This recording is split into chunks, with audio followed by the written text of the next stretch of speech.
Hello, everyone. We're going to get started in a minute. If you're able, please put on your cameras so we know who we're talking to, and we could have more of an interactive discussion.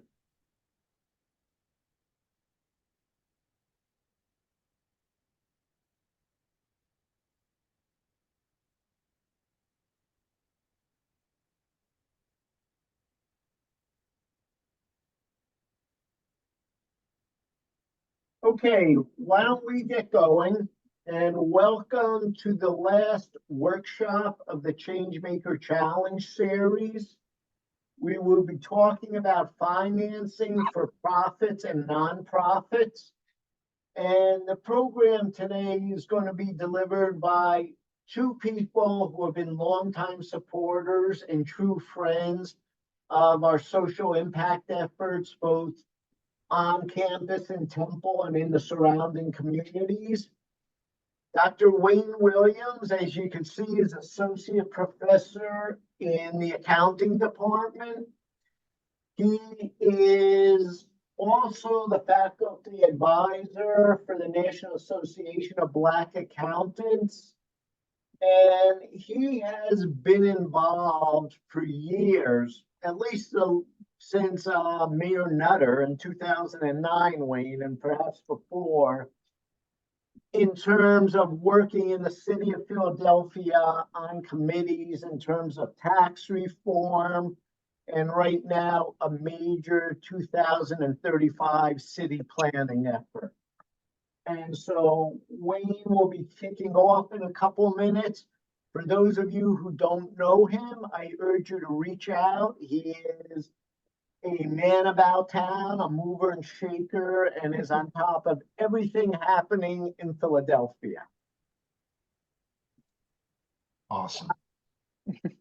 No pressure, Wayne. No I'd pressure. also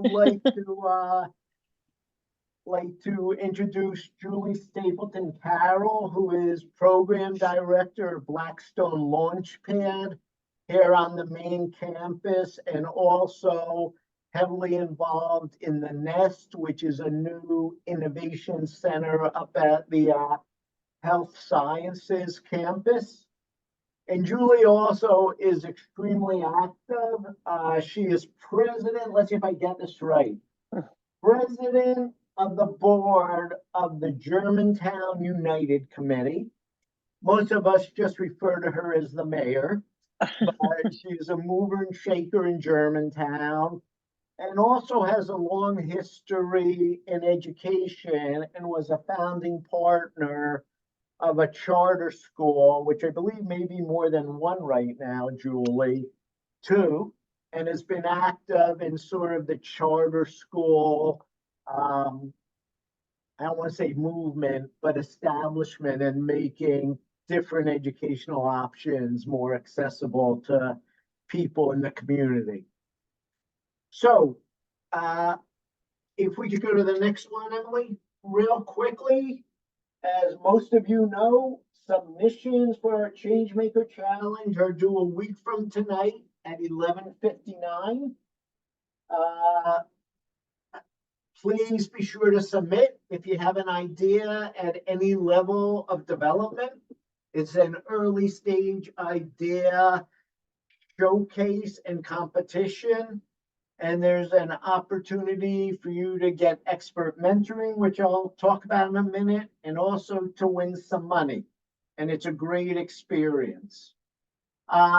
Speaking of which, Monday night from 5 to 6:30 p.m. virtually, you could take advantage of mentoring from established experts in social entrepreneurship and social impact. It is very low key. You get to spend 20 minutes or so with different mentors. And again, I strongly urge you to take advantage. It's low key. You're going to get great feedback on your ideas and on any submission questions you have. And you could do it from the comfort of your couch or bed or classroom or office. And with that, I'm going to turn it over to Dr. Williams to take it from here. Awesome. Thank you so much, Alan. So hello, everyone. If you don't mind, please, while I am speaking, post any questions that you have in the chat room because we're going to take questions at the end. And so I'm going to go and then I'm going to pass it off to my co-facilitator. And Julie's going to go after me, and we're going to kind of do Q&A. So rather than hold your questions in your head, you can post them in the chat room, and then we will facilitate a question and answer period. So as soon as you have a question, no matter how, you think it's unimportant, I guarantee you that there is some teeth in your question. And so we're trying to drive you towards answering questions. So as soon as you get it, post the question in the chat room. And so we'll answer all of those questions at the end. So tonight we're talking about financing for your idea, right? So you're in the Changemaker Challenge, and you want to think about how this initiative is going to become sustainable. And by sustainable, what I mean is that it's not just a great launch into business, but that you create something that is sustainable over time. So ultimately, the purpose of the Changemaker Challenge is that you identify a societal problem. But in order for that problem that you identify and your solution to be a viable business opportunity, you must make it sustainable. So we will often use the term in the Changemaker Challenge, triple bottom line. So that definition of triple bottom line means that a company should also commit to focusing as much on social and environmental concerns as they do on profits. So the triple bottom line stands for people, like how does it impact people? The planet, what is the impact on the planet that we all share? And then profits, how does it impact your business and its ability to become sustainable over time? So first definition for us to launch is thinking about making our business sustainable, triple bottom line, people, planets, and profits. Next slide, please, Emily. So one of the principal things that we teach in the business school is the 4 Ps. And this is a concept that comes from Dr. Michael Porter at Harvard University, developed it a long time. It's a framework by which we teach business management. And the 4 Ps talk about what is your product. You have to describe what is your product, right? So whatever your idea is, how do you package it? How do you sell that thing, whatever it is, or sell that idea? And who is your customer? So in marketing in the business school, we teach KYC, know your customer. So where are you placing, where are you serving that community, right? So product is one, or service, and then place is the other. The third one is for you to look at how do you price it? Whatever your idea is, it has value to either the consumer or the beneficiary of the service. So if we're talking about a for-profit enterprise, it's going to be a customer. Sometimes that's an individual. Other times it's another business. So you're selling it to another business. Other times it's the government.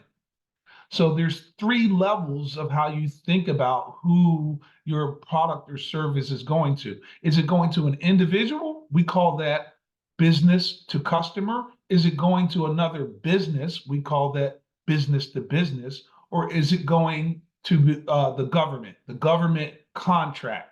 And so you're trying to get a government contract.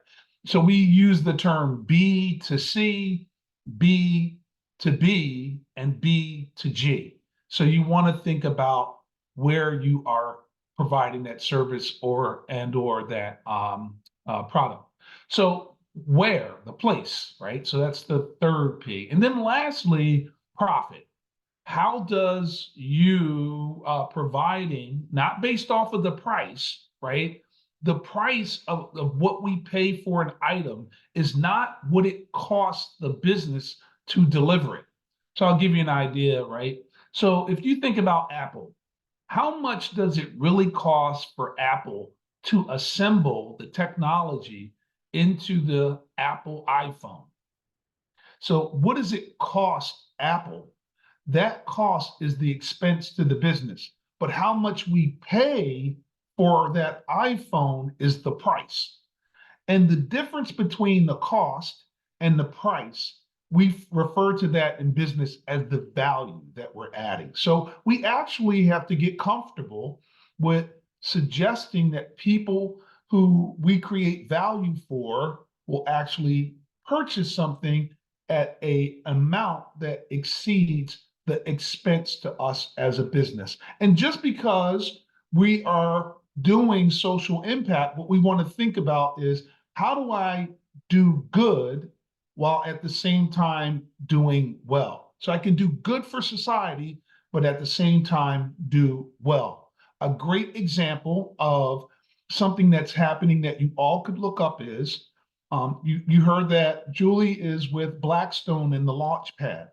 Well, just last week, Blackstone, which is a financial services firm, has partnered with global infrastructure partners, and they are merging to address the infrastructure needs around the globe.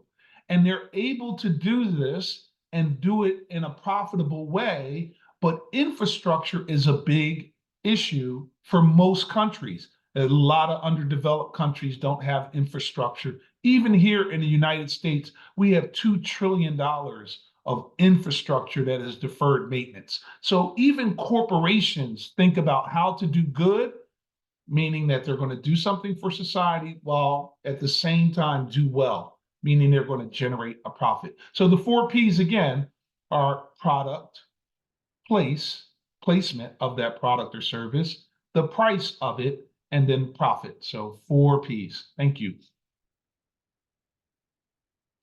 So in the chat room, Sarita talked about B Corp structure. So the first thing we need to do is think about what is the entity types. So these are the 5 basic entity types when you are setting up a business.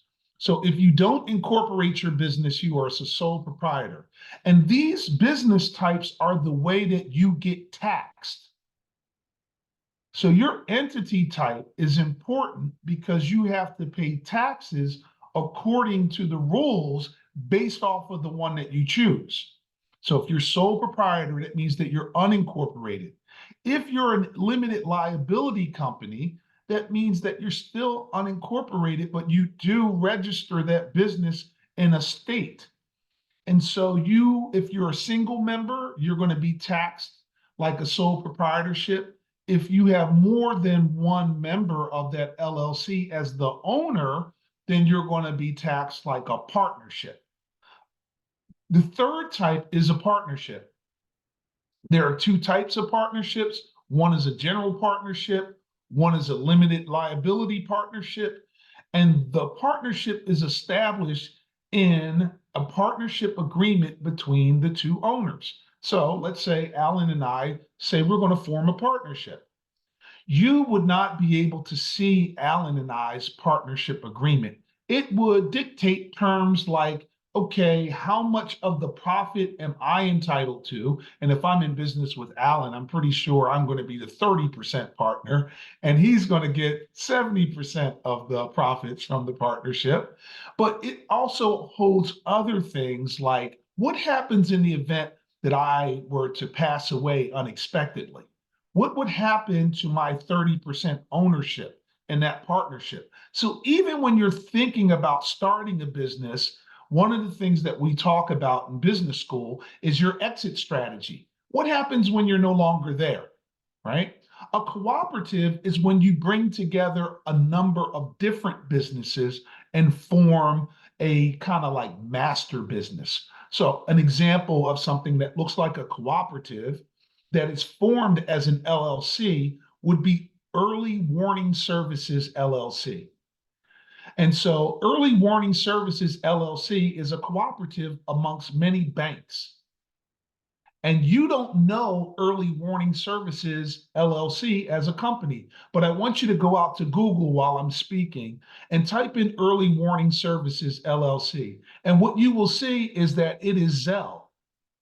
So what you know is the product Zelle, but the name of the company that is the owner of the Zelle brand is Early Warning Services, which is a cooperative of many banks that are formed, and they have a product that they all use on their platform for banking purposes. So cooperatives are when you kind of bring multiple businesses together. A corporation is an entity type. That corporation will file a incorporation within a state. So many companies will actually look for maybe some advantageous tax laws that are set up in maybe like a state like Delaware and incorporate in Delaware. Now, there are different types of corporations, and so I listed three big ones, right? The first one, I hear people who will say, I want to start a nonprofit. And I just told you that when you start a business, it should be for profit, right? And so nonprofits are the term that we use to describe the mission. The mission is not to earn a profit, but I will tell you, it is every nonprofit is actually a tax exempt entity. So it files to be tax exempt, meaning it doesn't pay income taxes on the profit that it generates. So they're really not nonprofits. They actually are profitable. What they are tax exempt.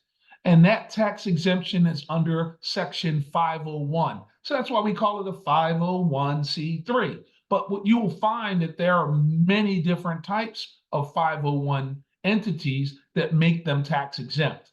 If it is for the purpose of a mission that's in the paragraph C of the Internal Revenue Code 501, Section 3, that says, is it education? Is it civic?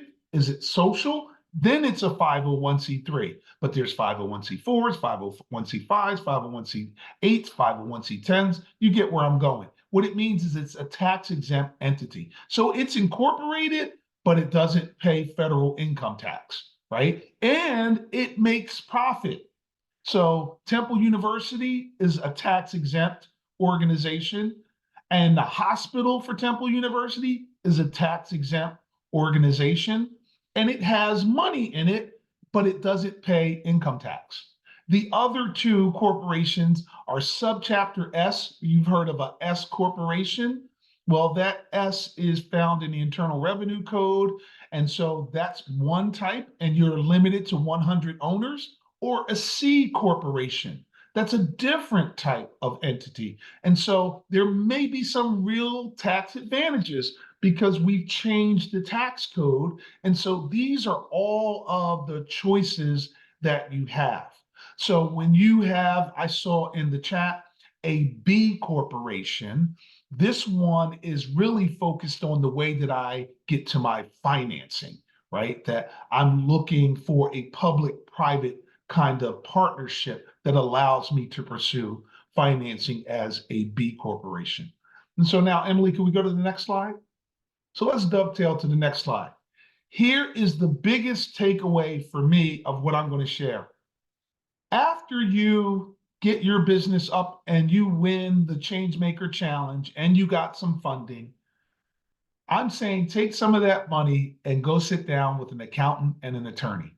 Make sure that you set the structure up right so that you don't run into problems with things that are not in your bailiwick. We want you to be entrepreneurial, but we want you to get advisors. So I say when you are a startup, your first members of your advisory board is an accountant and an attorney.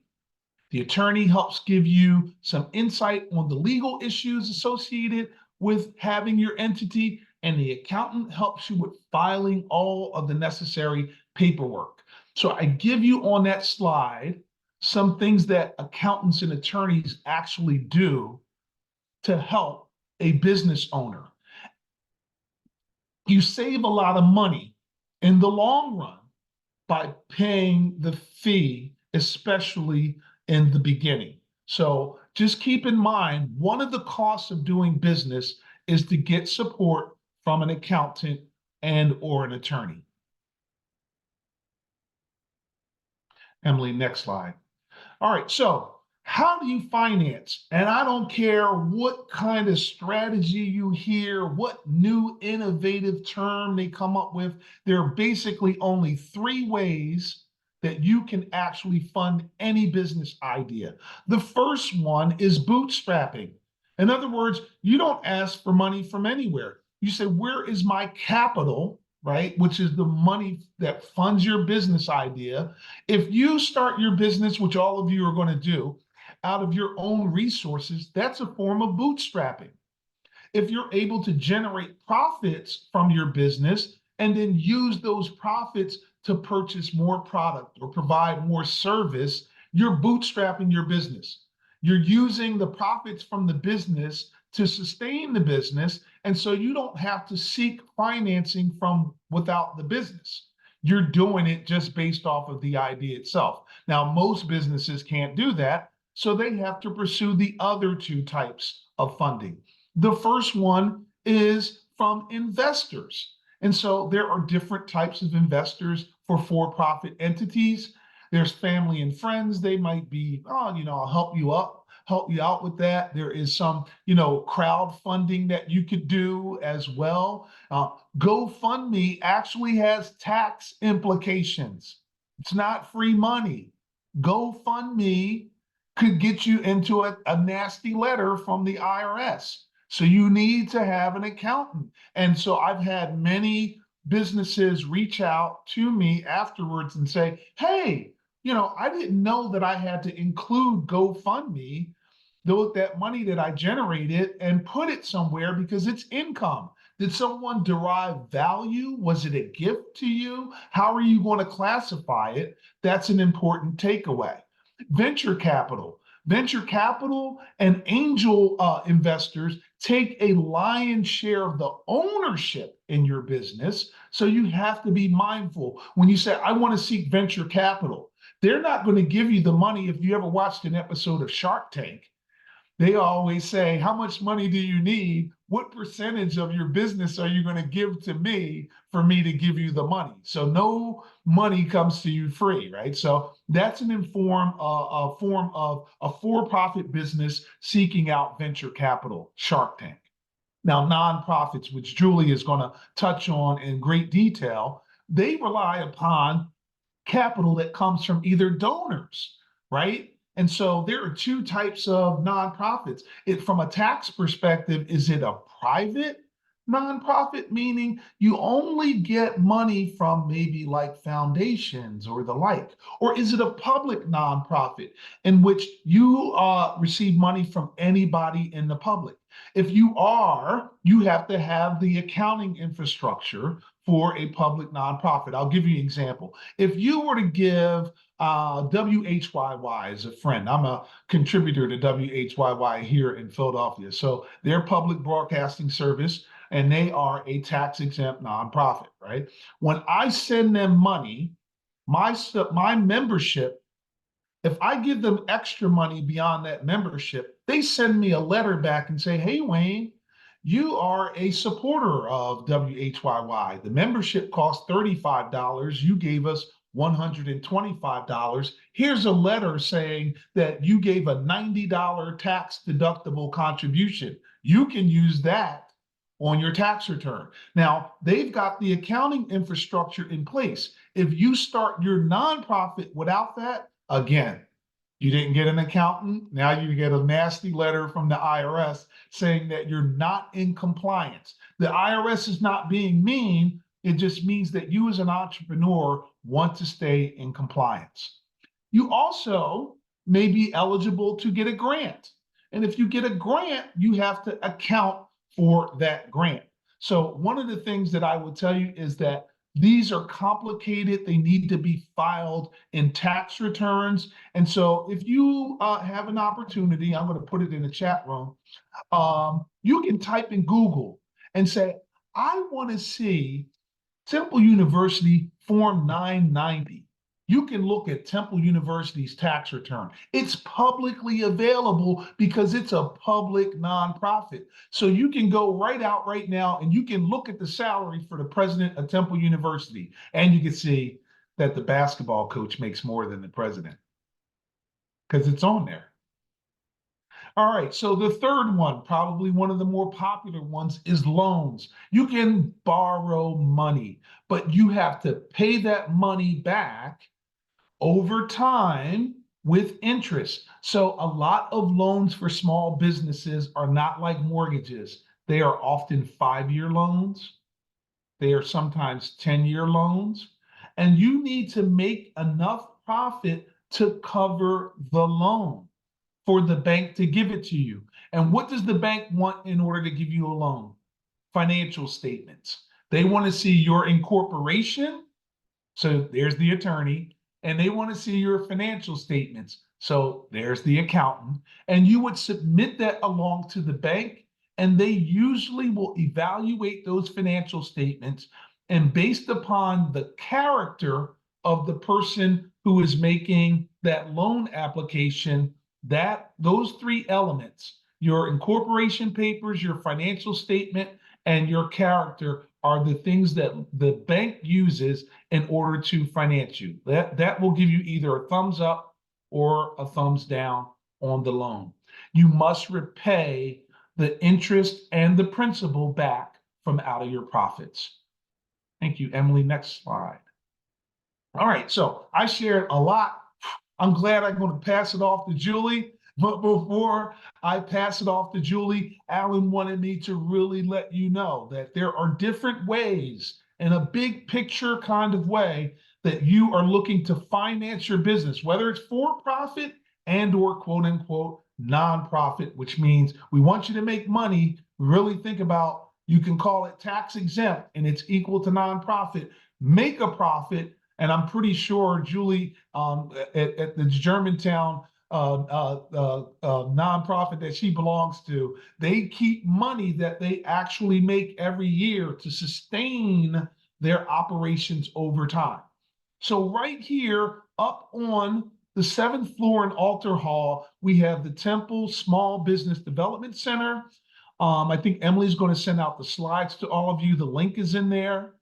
If you want to register your business in Philadelphia, then how do you start a business? It's a link. It's got all the resources and information about how to start a business, how to get your EIN, how to register your business in the city of Philadelphia, to conduct business in the city of Philadelphia. There is another website that says, if I'm not in Philadelphia, but I'm in Pennsylvania. Okay, well, great. There's the Pennsylvania one-stop shop that also shows you all of the documents that you need in order to set your business up. And they repeat many of the slides that I showed you.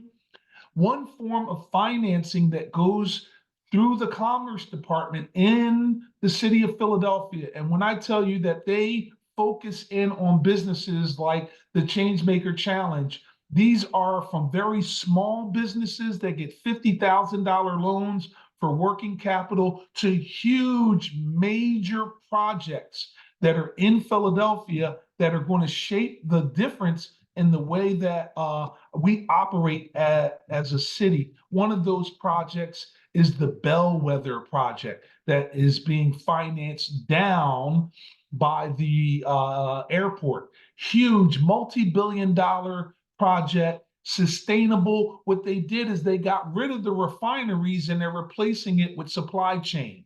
We're going to bring things in a green environment, and we're going to provide distribution of resources throughout the city through the Bellwether project. Take a look at it. The Women's Opportunity Resource Center is a friend to Temple, and they're close by. And so if you're a women-owned business, they provide classes for entrepreneurs. They provide ways, pathways. They give grants to businesses that are starting up. If you've got a great idea, I've seen clients who've gotten this kind of support in the form of grants and loans. So that's another way. And then the United States Small Business Administration Office. We've got one right here in our area, located up in King of Prussia. And they also offer classes to entrepreneurs for free. And many times, if you're looking around and you look at the Greater Philadelphia Chamber of Commerce, and they're like the top fastest growing businesses in Philadelphia, many of them have actually taken classes at the US SBA office in King of Prussia. So as you start this business, know that part of we want you to think about in the Changemaker Challenge is how do you make it sustainable and long lasting, so that you can make a difference in our society. With that, I'm actually going to turn it over to Julie and enjoy her presentation. Well, thank you, Wayne. And I know that we're throwing a ton of stuff at you. So what I'm going to do is put into the chat sort of how to get in contact with us. I know that both IEI and the Blackstone Launchpad provide mentoring support around how to navigate some of these things, because it's a bunch of information, it's a bunch of bureaucracy. It can be sifted through, I promise you. I've helped probably over 100 people incorporate their businesses. I second Wayne's advice to talk to lawyers, talk to accountants, to make sure you're doing it right from the beginning, because it's easier to do it right and spend that time now than it is to clean it up later. But I wanted to talk, I'm going to shift a little bit, talking much more about nonprofits. I'm going to touch on B Corps as well. We've noted all the questions that you have in here, and it sounds like folks are in varying stages of where you're at, where you want to get to. So we'll get to your questions after that as well. I'm going to really plow through my presentation. It's really designed to introduce people to nonprofits, and then at the end talks more specifically about financing. So two things I want to say about, so there's two main misconceptions that that I find about people's interpretation of nonprofits. The first is that you can't make a profit, that you're supposed to sort of always break even or always be in the hole as a nonprofit. That's not true. And we're going to go through some examples, and you can sort of see the breadth of organizations that organize themselves as nonprofits. And the second one is that as a leader or an executive director or employee of a nonprofit, you can't make a good salary. That's not the case. I used to work for a woman who ran a large nonprofit, and the joke around our office used to be, well, we're not for profit, but we're not against it. So that's a little crass, but I think, dispel your myths about what it is to run a nonprofit. There are some challenges, which I'll go into a little bit, with regards to leadership and control. But in terms of being able to make a decent living and serve your constituents well, there's not a limit on how much money you can bring in and resources you can bring in to support your mission. So as Alan had mentioned at the beginning, I'm an unexpected nonprofit entrepreneur. I was a regular person, mostly in higher ed administration, until my kids got to be school aged. And I lived in Philadelphia. I'm committed to public education. I didn't want to move out to the suburbs. I wanted to stick to my commitment to Philadelphia. So I sent my child to our local elementary school, which was fine. He was happy. He was learning to read. He liked his teacher. But I was dissatisfied as a parent, sort of in my role within that educational system, and sort of the barrier that was put up between me and the school. So I thought, well, what can I do? And at that time, the charter school law was just passed in Pennsylvania in 1998. And so I figured, hey, well, why don't we start a school? So me and a number of my other community members started the Wissahickon Charter School, which is a K-8 school in Philadelphia, which serves students using the environment as a way to integrate the curriculum. So we don't come at subjects in different areas. We try to coordinate them together. So if we're studying energy use, we did a unit where we put a solar panel on the roof. We measured the energy that comes with it, but then we also had to use math to measure the angle at which we have to install the solar panel. Then we had to use our literature and our writing skills to write grants to get the money to fund it. And so I think those kinds of activities are what kids really learn from, and it makes an impact and helps them remember their education and the things that they're learning. I'm also a founding member and the current board president of Germantown United Community Development Corporation. This came out not because I was intending on starting a community development corporation, but because in my neighborhood, we were seeing that developers were getting ahead of us in terms of what they wanted to put in our neighborhood, as opposed to us helping form that vision for what our neighborhood could become. So in 2012, we founded the Germantown United Community Development Corporation. We started out with 0 staff, an active board. We had a popcorn popper and we bought the movie Avatar. But now we are operating 12 years later as a $750,000 organization with 5 staff members. So it can be done. It's a lot of work, but I'm going to sort of go into now, you know a little bit about me and what my motivations are. If you can go to the next slide, Emily, I'm going to go a little bit more into what a nonprofit is. So different than a for-profit organization, a nonprofit has been organized around social good or a mission. So it's designed to do something that is helpful to the public.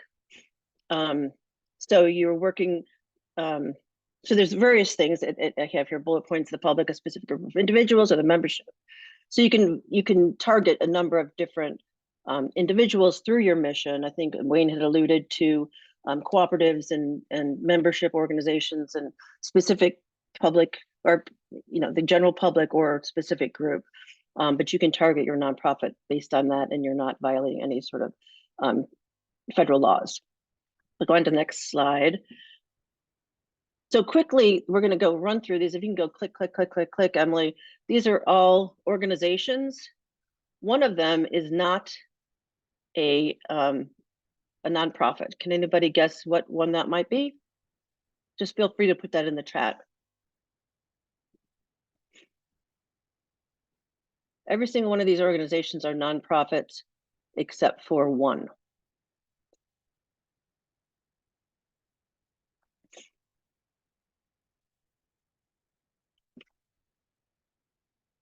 So note taker, Sonu, very, very good. You right on. So Independence Blue Cross is a huge organization, right? Their CEO makes millions of dollars. You would think your original thought is that this is a for-profit corporation. It is not. It is organized as a nonprofit, as is the Archdiocese.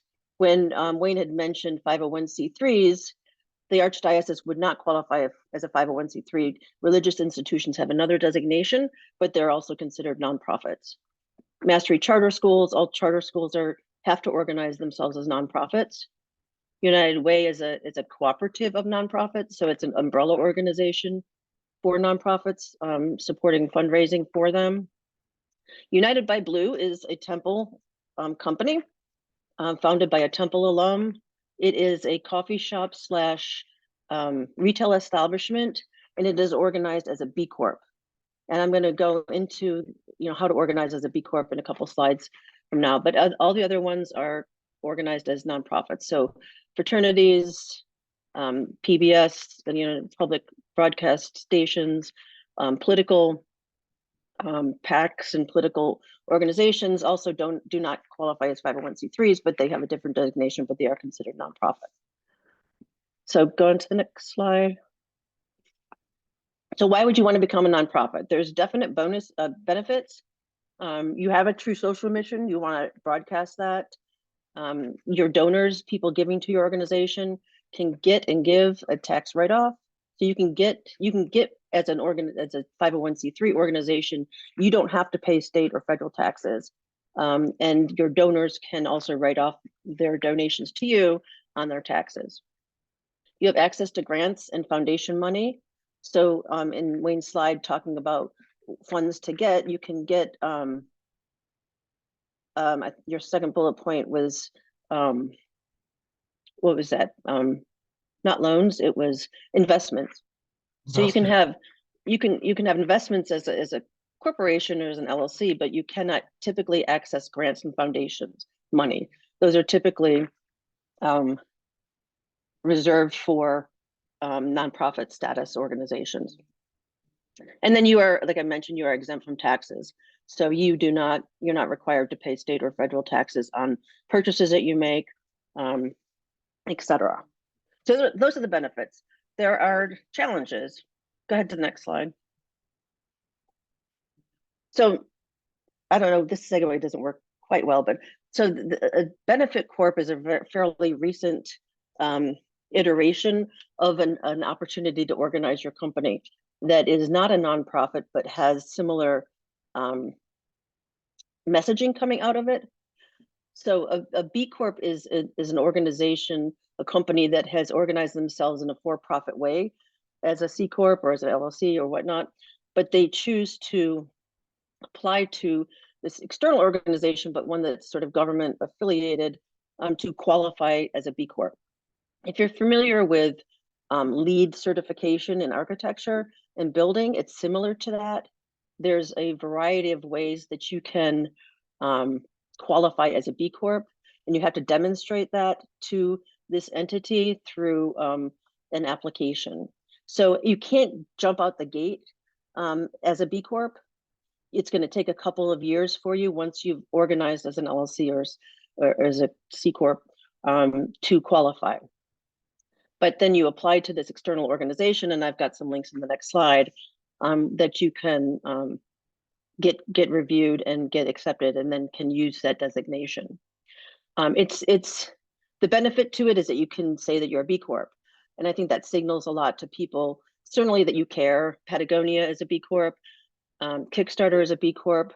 Our very own Simply Good jars, which if you haven't tasted them, I think they're at Saxby's. Really good salads in a jar, but for every salad that you buy, they donate a meal to Phil Abundance.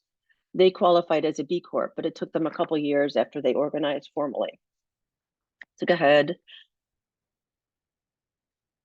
How to become a B Corp. So you take and you pass, and these links are in this this presentation, so you should have access to it. So again, it's a process of becoming eligible, having certain things already under your belt and being able to demonstrate that, and then adopting certain things and agreeing to certain things.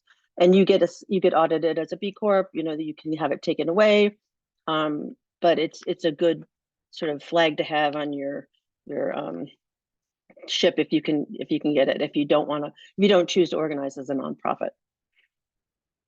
So go ahead. So if you want to start a nonprofit, it's very similar to organizing and incorporating as a for-profit business. It's the same page that you're going to go to. It's similar filings that you're going to make. They're just different applications. So there's some links here that you will get, but basically you go to Pennsylvania if you're going to organize in Pennsylvania, and you fill out and you say, I want to be a nonprofit in Pennsylvania. You can do for $125, you can apply, you can get within a week your designation as a nonprofit in Pennsylvania. However, that doesn't mean that you are exempt from taxes at that point. You have to file with the federal government to get your 501c3 status. And that's at the bottom, there's a link there as well. You also need to get your EIN number, which is the federal government's way of knowing how they can get their taxes from you or how they identify you from the federal perspective.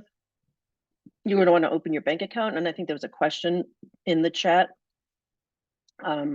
about opening a bank account. Typically, you're going to want your articles of incorporation. You're going to want a board resolution.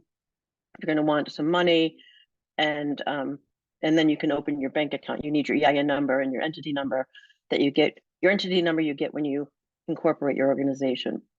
To get a loan, they're going to require a lot more scrutiny than that.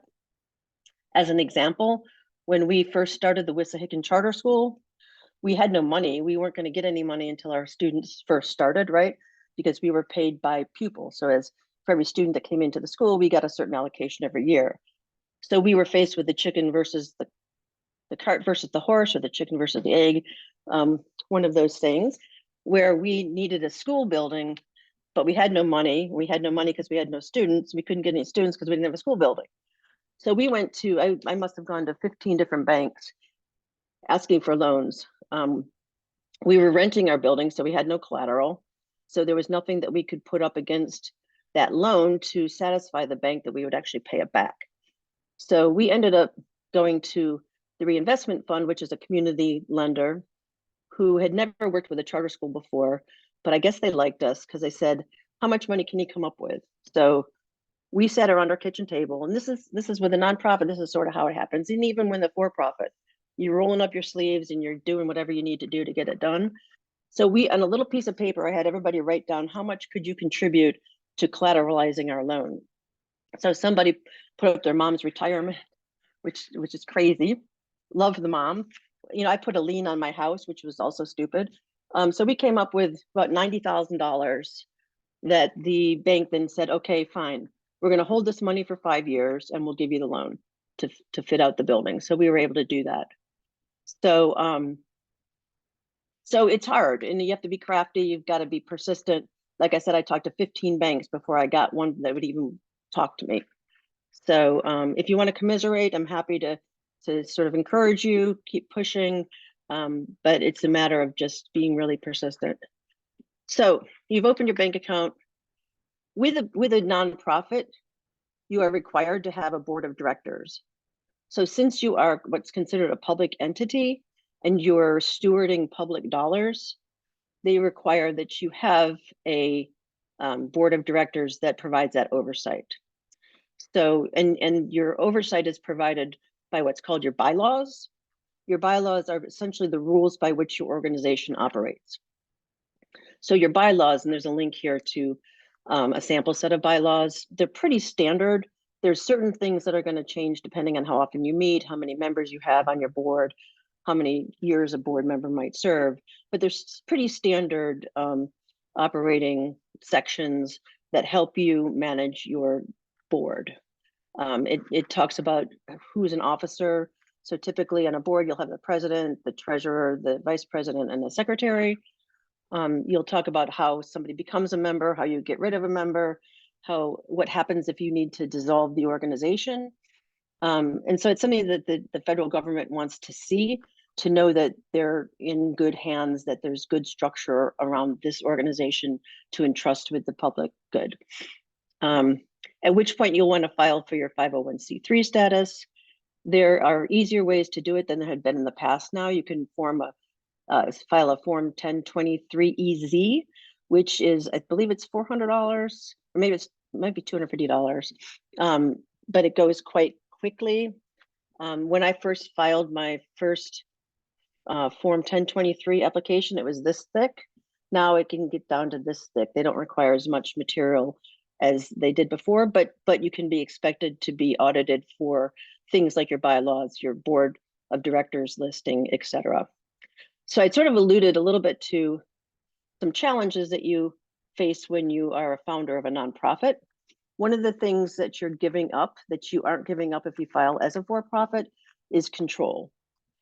So your board of directors is essentially your boss if you're going to be the executive director. So you could choose individuals that you know very well, that are going to have your best interest in heart, but you also want individuals serving on your board that are going to serve the organization and the mission. So you need to, as the executive director, need to make sure that your board is in line with your vision, feels communicated with, so that they know what your vision is and your direction, and they're not surprised in the middle of a board meeting and sort of go rogue on you. So there's certain things I would recommend in terms of managing that relationship. Go ahead, Emily. So again, I'd mentioned there's a board of directors. This could be a minimum 3 people. Typically, ideally, it'd be between 7 and 11. You want folks that, I'll talk a little bit about who you want on your board. You don't want your brother and sister and mother. That'll send red flags up to the IRS. Although it can be done, it has been done, ask Mr. Trump. But it's not advised necessarily, because you want people that have expertise in the areas. You want certain skill sets that I'll go into in a second. You also are beholden to your mission. So the IRS is going to want to see that you are actually doing work that's in line with what your mission is. So I'd mentioned you can make money as a nonprofit, as long as the making money is part of that mission. So if you start a nonprofit that focuses on after school programs for children, and all of a sudden you're selling cruise trips to the Caribbean for winter, and you're making hundreds of thousands of dollars doing that, and only 1% is going back to the kids, that's going to be a red flag to the IRS. So you want to make sure that the activities that you're working in are significantly focused on what it is that you say your mission is. And then as a nonprofit, you're subject to greater scrutiny because you are given control and of public monies, because grant monies and whatnot are considered public funds. And because you are given that tax exempt status and aren't required to pay that, the IRS is interested in making sure that you are doing what you say you're going to be doing. So there could be audits. I'm sure you've read in many newspaper articles about the PTA treasurer that went rogue and stole all the money, and that happens more often than you think. So the IRS is careful to make sure that if they're rewarding somebody with 501c3 status, that you are adhering to their expectations. So go ahead, Emily. So I'm not going to spend a lot of time on this. Your mission is important and your mission can change, but typically it's 2 to 3 sentences. It helps you understand what it is you do. I work with a lot of groups, a lot of really passionate people that come and they list 10 different things that they want to do. And all of them are really good. All of them are really interesting. All of them are really impactful, but you want to make sure that you're really focused, not only for yourself so that you can keep in your lane, but for your funders so that they know exactly what it is you're doing. So these are just some examples of nonprofit mission statements. I'm not going to spend any time on that. We can keep going. And then here's just some advice on what makes a good mission statement, what's a bad mission statement. I'll let you read that at your leisure once you get the deck. Go ahead, Emily. So forming your board. Like I'd mentioned, your board is really important to you as an executive director and your decision on where you want to serve. So if you want to decide, the first thing you need to do is decide, do you want to be an employee or do you want to be the board leader? You can't be both. So if you want a paid position, you want to be the executive director, there are certain recommendations I would make with regards to building your board. If you want to be the board leader and you have a day job and you're happy doing that, like for instance, you know, I'm the president of the board of Germantown United. We've got a full-time executive director. That's a different perspective I would have than if I was leading my own nonprofit. But you want to pick people that are passionate about your mission. You want experts in the area that you're focusing on. So if I'm in education and running a charter school, I want somebody that's great at curriculum and understands state standards and understands what a teacher's life is like and, you know, what a classroom might be. But you also want people that can help you with specific skill sets. The category that I think is the most important are the doers, donors, and door openers. These are the people, particularly as you're starting out as a nonprofit, you need doers. So we had our popcorn machine in our movie Avatar. But we had like 10 people that were rolling up your sleeves and really passionate about development in the Germantown neighborhood that were willing to do the daily work of a nonprofit without getting paid. So you want to pick people that are going to, particularly at the beginning, going to roll up their sleeves and get things done. The second two are more important as you go down the road. You want donors and you want door openers. So the donors, that makes sense. You want somebody that's going to give you money because you have to have money in order to function.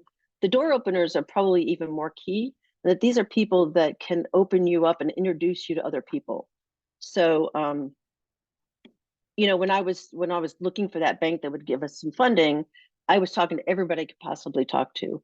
Like, who do you think could help us with that? And you're going to find people want to be really helpful. And so after talking to 100 people, I found the one person that says, hey, have you looked at the reinvestment fund? They could really be helpful. And so you want those folks, those door openers that have those connections, have those ideas, and can help you get access to those resources that you couldn't normally get to. And then the nitty gritty stuff that's really important, particularly for successful operations of organizations, particularly as they're growing, because you're working on a shoestring at the beginning, is your legal and your fiscal expertise. So you want somebody that knows how to read a balance sheet. You want somebody that knows when you're about to get yourself in trouble. So when, you know, when there's a legal issue that's kind of iffy, you know, that can give you that right advice that keeps you on the straight and narrow. You want folks that know about fundraising, that aren't aren't timid to ask people for money. And there's a really great TED talk out there by the gentleman that used to run the AIDS walks way back when. He got into a lot of flack because he was making millions of dollars on the AIDS walks, and he was paying himself a relatively nice salary. And he got a lot of flack because he was paying himself a rather nice salary. And his TED talk is really good about the value of individuals that are willing to put their blood, sweat, and tears in and should get something out of it. Nonprofit is not for profit, and it's not a bad thing. And so I would encourage you to watch that TED talk. I'll see if I can find it and then give it to Emily, and she can add it to the email that she's going to send out.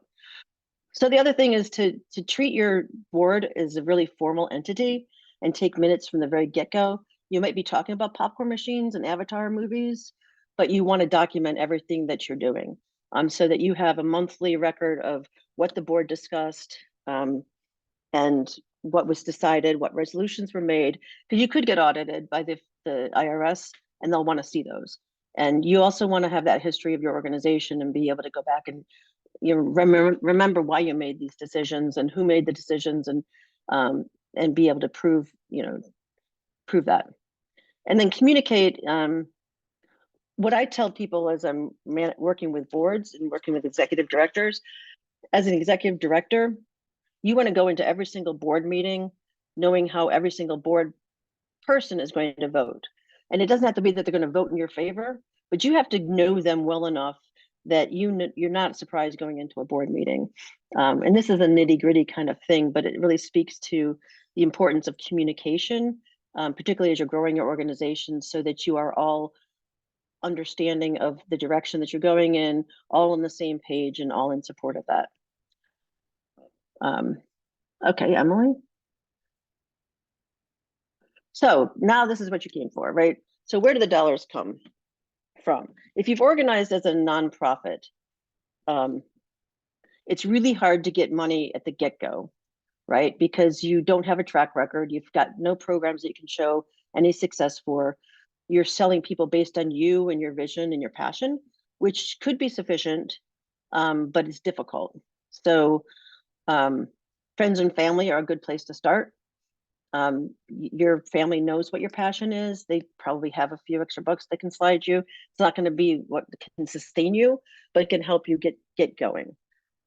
You need to know what you want your money for. So somebody's not going to lend you $10,000 because you're cute or because you have a good pitch. They want to know what their money's going to go for. And Wayne brought up the idea of value. I think it is the difference between cost and price is the value. That's what a grant maker is also going to look for, is if I give that person $10,000, is my $10,000 going to go as far as I want it to support that mission that I feel passionate about? So you want to create a program. And what I tell a lot of people is, if you're starting a nonprofit, you've got all of these ideas, it's huge, you don't know where to start with a pilot, start with a chunk, something you can chunk up into a project that you can say, let's go back to the after school programming. I'm going to run a summer camp over the summer for 50 students over 2 weeks.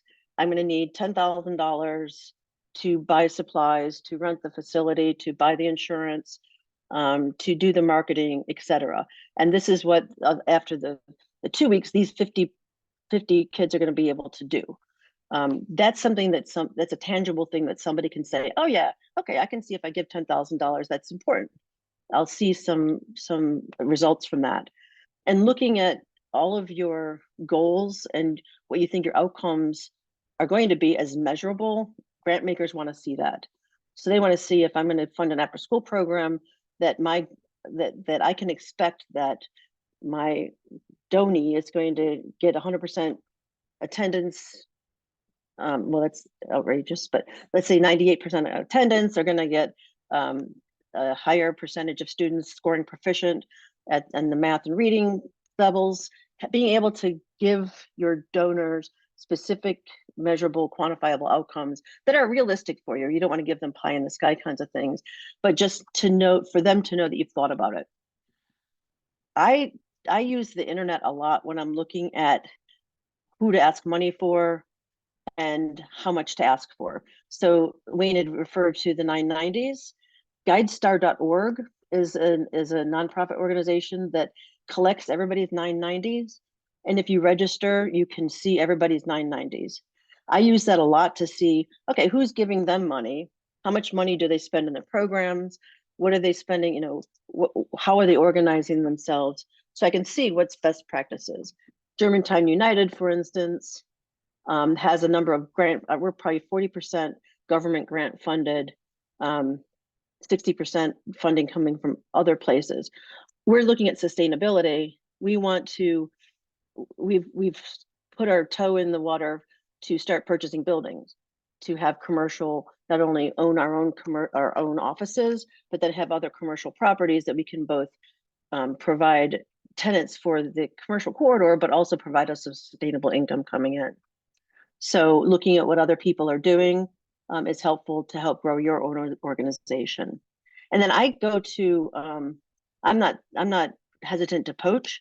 So I'm going to go to other organizations that are doing similar things that I am as a nonprofit and see who's funding them. So if I'm an animal care organization that I adopt out animals, et cetera, I'm going to look at who's funding PETA or who's funding, you know, this other local organization.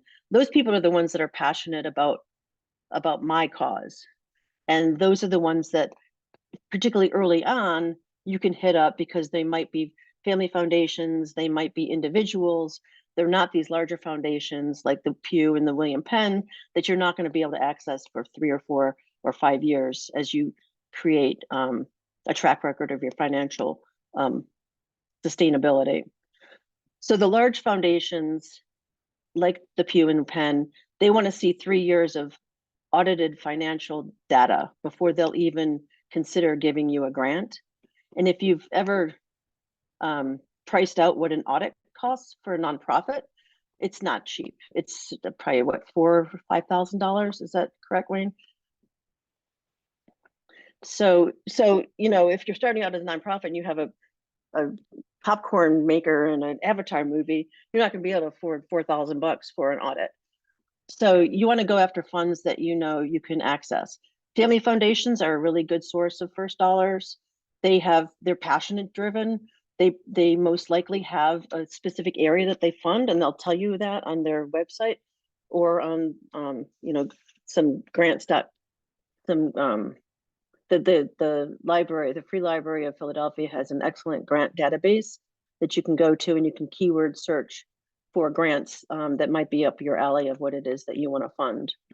Government grants are available. You can go to grants.gov, GOV, and do a keyword search for that. There might be some issues with credibility and sustainability if you're a new nonprofit, but I'm going to get to a way around that in a second. Corporate grants and gifts, if you've got connections, don't go after Comcast. They're historically not very generous in our region. But there's other corporate foundations that will give out grants for specific things. And they too also tend to have areas of interest. So look at their websites. Crowdfunding, Kiva, CrowdRise, GoFundMe, all of those. To keep in mind what Maida mentioned with regards to tax implications for you. You can charge fee for service. So the organization I worked for that, you know, was not a nonprofit, but not against it, but not for profit. We would charge fee for service. So I would consult with charter schools, and my daily rate was $1,000 a day.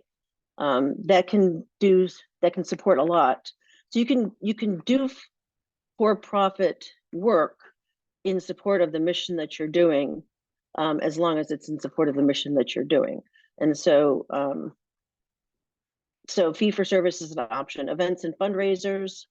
I think I saw her club here. There's a nonprofit that is a temple nonprofit that focuses on corporate training for women around how to play golf for corporate competitiveness.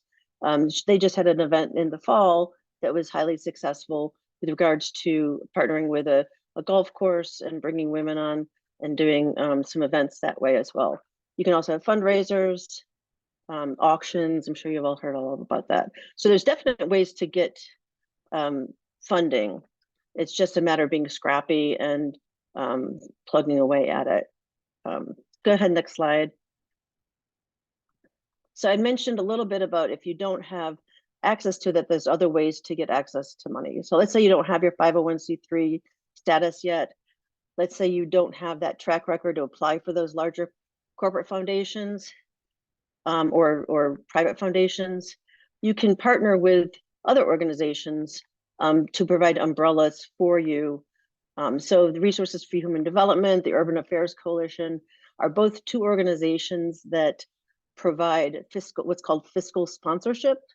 And what that is you pay them a fee, and they will allow you to use their resources, their 501c3 status, their connections to apply to those larger organizations for funding and support. They tend to have also incubating kinds of roles where they can support you with marketing and in the community of other folks in the same situation that you're in. So that's a great option if you need a community and need some sort of some back office support. They also can provide accounting, back office services, and other things. I mentioned GuideStar as well. There's a lot of resources out there. There's a lot of hurdles to jump, but if you're passionate about something, it's all worth it. We're here to support that. This happens to be my personal passion, so I'm happy to help people wade through it. I think though with that slide, I think I'm done talking. Yes. So I think we're ready for any questions that you might have. Julie, I got one. Your organization, and thank you, that was amazing because you just gave a master class on how to run a nonprofit. Can you give us an idea like what the annual receipts are for your nonprofit? So annual receipts meaning our income? Yeah, for the year. So for the Germantown United Community Development Corporation, our income is about $750,000 a year. $400,000 of that comes from two grants that we have with the City of Philadelphia, Department of Commerce, and the Department of Housing and Community Development, to provide counseling services for residents as well as commercial corridor beautification and trash cleanup. The other, we have a $100,000 tax credit partner in TD Bank that gives us $100,000 of operating monies, which is unheard of for a nonprofit. It's a 10-year program that we're in year 4 now. It was a godsend to us as an organization to really take us to the next level. And the rest of the monies come from smaller grants. We've got a grant with the Patricia Kind Family Foundation over 3 years. We've got a number of smaller benefactors who would be developers in Germantown area, and then individual gifts. Okay, does anyone have any questions that they haven't entered in the chat room? If you do, you could just unmute yourself and ask. Sarita, your hand is up. Yeah, thank you all for this this amazing presentation. It was super insightful, and just thinking through the layers, not just of accounting, but also business structure. Pretty sure I'm going to continue in the for-profit route. I currently have an LLC. It was established in Philly. I have since relocated, but a lot of my business dealings are still in Philadelphia. And with this new idea, a lot of that work at least would launch in Philly and then eventually go nationwide and then global. And so I'm just trying to think through what does that mean for, what considerations I need to take in as far as business structure is concerned. And then Wayne, thank you for kind of speaking to, subsidiary, whether that should be done or not, because my LLC was established more so through the lens of a consultancy firm. And this new venture would be more real estate development so like housing campuses that would be established. And so because they were so different, I wasn't sure if I just like needed to completely create something different or make that a subsidiary, what that meant for structure. So yeah, I guess my question is around, the business structure, and being that my LLC was established in PA. A lot of my work will be there, but I'm no longer based in Pennsylvania. Is there anything I might need to consider? And of course, definitely meeting with a professional to kind of talk this through more in depth. So yeah, that's great. That's a beautiful kind of explanation. So thank you for that. So your entity, right? Think of it this, Sarita, if you're the only person who owns the company, the reason LLC stands for legal liability company.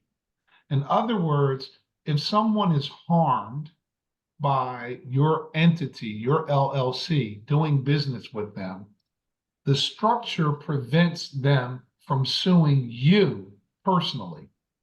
That's the legal limit on liability.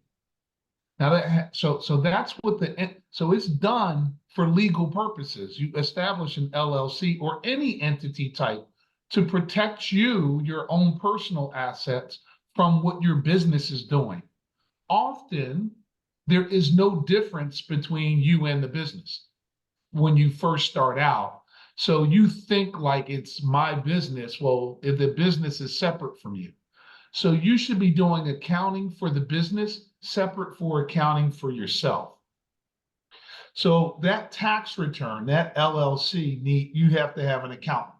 So your question, if your business is incorporated and with an LLC in Pennsylvania, but you do business with someone in Delaware and you generate revenue there, you have to file both. So you file the same one federal tax return, but now you have to file two state tax returns, one in Pennsylvania and the other one in the state of Delaware where you did business. You have to pay income taxes for the business that you did in Delaware. So it depends on where you're doing the business. So that's why it's way too complicated for you to think about. You're not going to have enough time to think about your business idea if you're trying to understand how the tax rules work. So I'm just saying, if you're a marketing person and I'm an accountant, I don't really think about marketing. I just hire you as a consultant and you tell me how to do it, and then I pay you for it. You want to think of your accountant the same way. Don't spend your time thinking about it. Just sit down with that financial professional. Yeah, and I think part of your question too is, do you set to file a separate LLC for this new business? And I think depending on what the difference is between the two entities, if they're different enough, then I would file. It's cheap enough to file and run the two separately than it is to sort of muddle them together. I don't know if one is going away and the other is starting, or they're going to run both at the same time. Yeah, no, they will both run at the same time. My current LLC, I've been in business for over a decade now, so that would continue. This is just, like I said, it's more real estate development based and different mission, and it's still brand wise under that tree, but in terms of operation, it's totally different. So that's the only thing that I was considering, is like whether I should establish a different LLC for that. And definitely knowing how easy it is to kind of get that stuff set up. I'm not concerned with that. I just wasn't sure, like, since I already have the LLC, is it, maybe easier to just get the ball rolling under that? Well, I So think in the development end, okay, Wayne. Sorry, Julie. Well, I think in the development arm, most people, like my husband has a number of houses that he owns, and each of them are set up under their own LLC to keep it separate and provide that protection that Wayne was speaking of against each other, so that if someone wants to sue us for the one house that we own, we're not liable or in danger of losing other property that we own.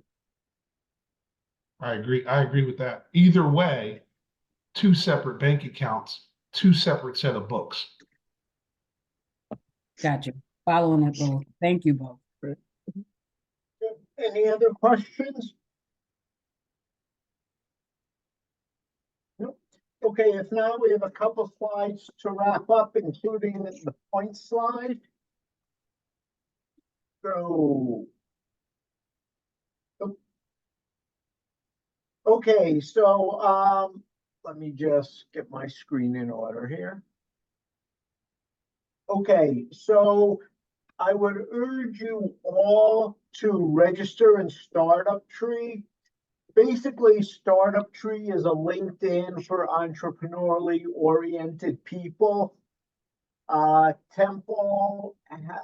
sorry, there's a Temple site tied to IEI. There's a Blackstone Launchpad site within it.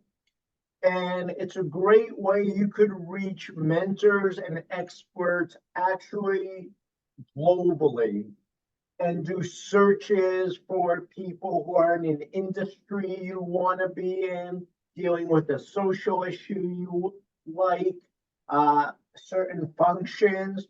So go on there. It's a very easy registration form. It also allows you to see what events are coming up, both in this community and globally. And we all have our competitions on there, so it's a very, very valuable resource.